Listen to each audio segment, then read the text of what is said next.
গলদা চিংড়ি মানেই কি মালাইকারি? একদমই নয়। আজকে গলদা চিংড়ি দিয়ে একটা অন্যরকম রেসিপি তৈরি করে দেখাবো। একদম সামান্য কিছু মশলা দিয়ে এই রেসিপিটা তৈরি করব, খেতে ভীষণ সুন্দর হয়। গরম ভাতের সাথে এই চিংড়ি মাছের রেসিপিটা খেতে কিন্তু দুর্দান্ত লাগে। আমি গলদা চিংড়ি দিয়ে বানাচ্ছি, তবে ছোট চিংড়ি দিয়েও কিন্তু এই রেসিপিটা তৈরি করে দেখতে পারো, খেতে অসাধারণ লাগবে। আজকের এই রেসিপিটা আশা করব তোমাদেরও খুব ভালো লাগবে। তাহলে চলো আর কথা না বাড়িয়ে রেসিপিটা ঝটপট দেখে নেওয়া যাক।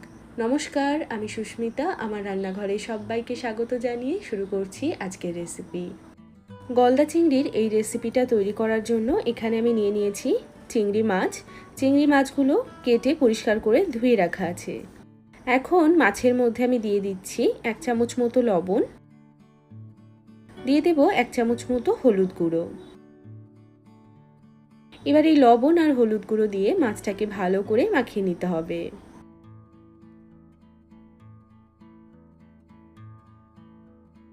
এখানে আমাদের চিংড়ি মাছটা ভালো করে মাখানো হয়ে গেছে। এখন মাছটাকে ভাজার জন্য কড়াইতে দিয়ে দিচ্ছি বেশ খানিকটা পরিমাণে সর্ষের তেল। তেল হালকা গরম হলে তারপর মাছগুলোকে দিয়ে দেব।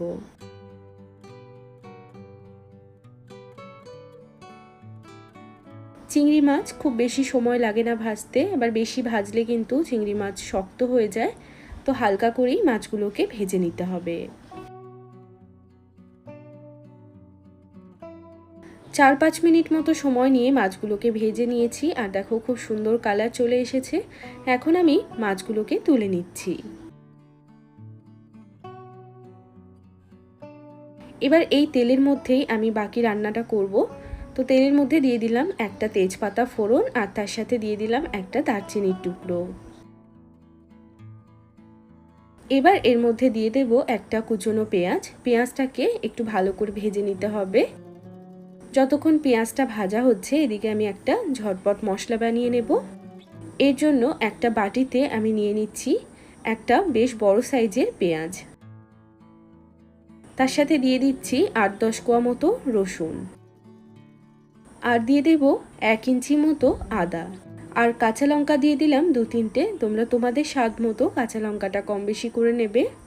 অল্প জল দিয়ে খুব ভালো করে মশলাটাকে বেটে নিতে হবে।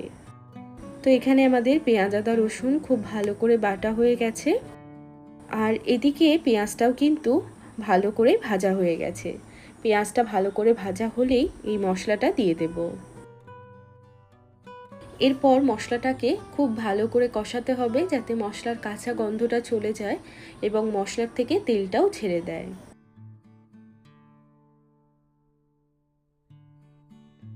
তো এখানে আমি 7-8 মিনিট মতো সময় নিয়ে মশলাটাকে কিন্তু কষিয়ে নিয়েছি, আর মশলার থেকে এখন কিন্তু পুরো তেলটাই দেখো আলাদা হয়ে গেছে।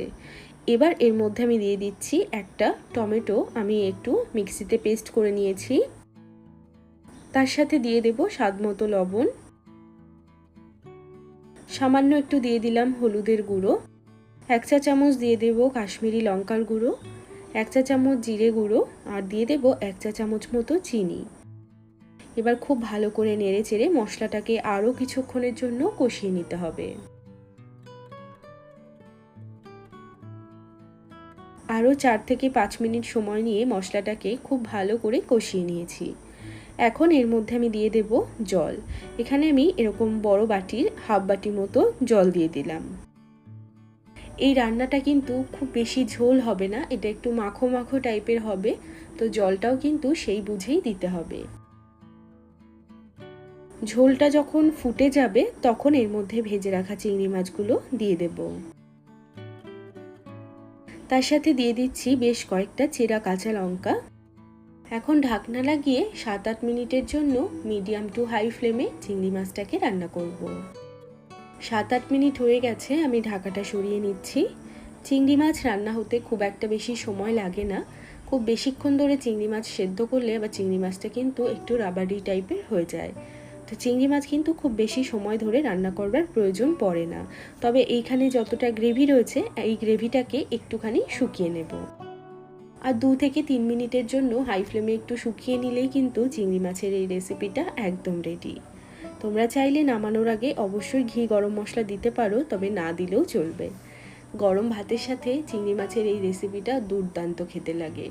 ভীষণ সহজ রান্নাটা, আর খুব সাধারণ মশলা দিয়েই এই রান্নাটা তৈরি করা হয়, তবে খেতে কিন্তু অসাধারণ হয়। অবশ্যই একবার গলদা চিংড়ি দিয়ে এইভাবে মাছটা রান্না করে দেখবে, অপূর্ব খেতে হবে। তো আজকের এই চিংড়ি মাছের রেসিপিটা তোমাদের কেমন লাগলো সেটা কিন্তু একটা লাইক বা কমেন্টের মাধ্যমে অবশ্যই জানাবে। চ্যানেলটিকে সাবস্ক্রাইব করে না থাকলে চ্যানেলটিকে সাবস্ক্রাইব করে রাখতে পারো, আর যারা ফেসবুক থেকে দেখছো তারা পেজটাকে ফলো করে রাখতে পারো। সবাই ভালো থাকবে, সুস্থ থাকবে। আমি আবারও চলে আসবো অন্য কোনো রেসিপির সাথে। টাটা।